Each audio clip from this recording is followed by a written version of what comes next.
Shalom everybody and welcome to Rega Bivrit, Parashat Eikev this week, Shorashim edition.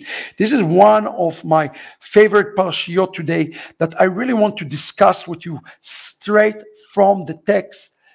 The beginning of the parashat, Deuteronomy chapter 7 verse 12 says, Ve'aya Eikev tishme'un et amishpat ha'ele, ushmartem v'asitem otam, ושמר אדוני אלוהיך לך את הברית ואת החסד אשר נשבע לאבותיך. And if you obey these rules and observe them carefully, Adonai your God will maintain faithfully for you the covenant made an oath with your fathers. This is a significant verse that we must discuss today together.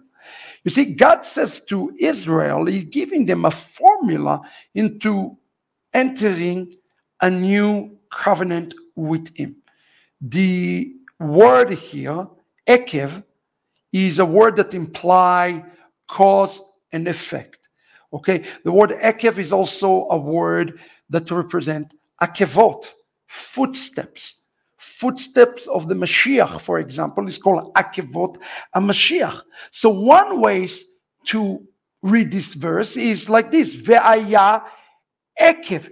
If you follow the footsteps, and you will hear them. So this is important. This word Tishme'un, that's where we got the word Shema, is not following the footsteps, but hear the footsteps. So another way to read this verse is, if you hear the footsteps and you then understand what it means, then he says, then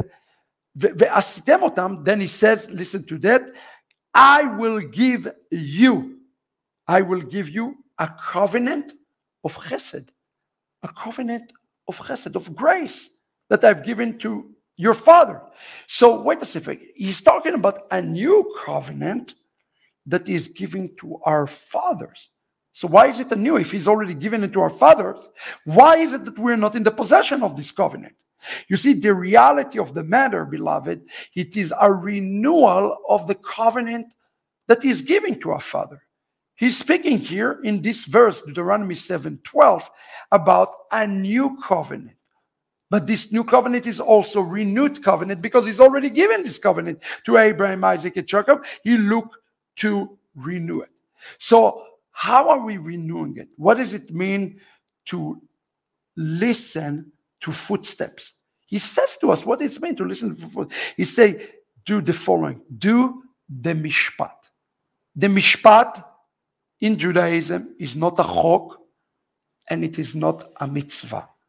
A mishpat come from the word shafat, mean judgment, judicial. Every time you see the word mishpat mentioned, it's referring to the horizontal, the relationship. He says, if you want to receive this new covenant, walk in the footsteps of Mashiach, take care of the mishpat. And what are you to? You are to guard it. And you are to do it. Why? Because if you guard it, God will guard His covenant with you. Why? Because that's relationship also. You follow this? God says this: if you take care of the relationship between you and fellow men, I will take care of the relationship between you and I. We call it in Hebrew, midah keneged midah. Measure for measure. If you take care of this, I will take care of this with you. What a good God we are serving to do this. So what do we have to do? We have to take off the mishpat. The mishpat is the ve'ahavta kerecha kamocha. If you want them to enter and be ready to enter to a new covenant, simply go and fix all relationships in your life.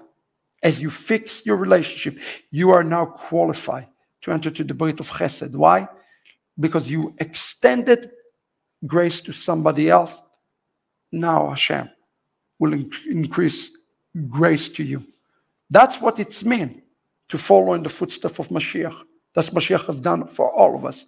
He extended grace for us so that we can enter in. now extend grace to others.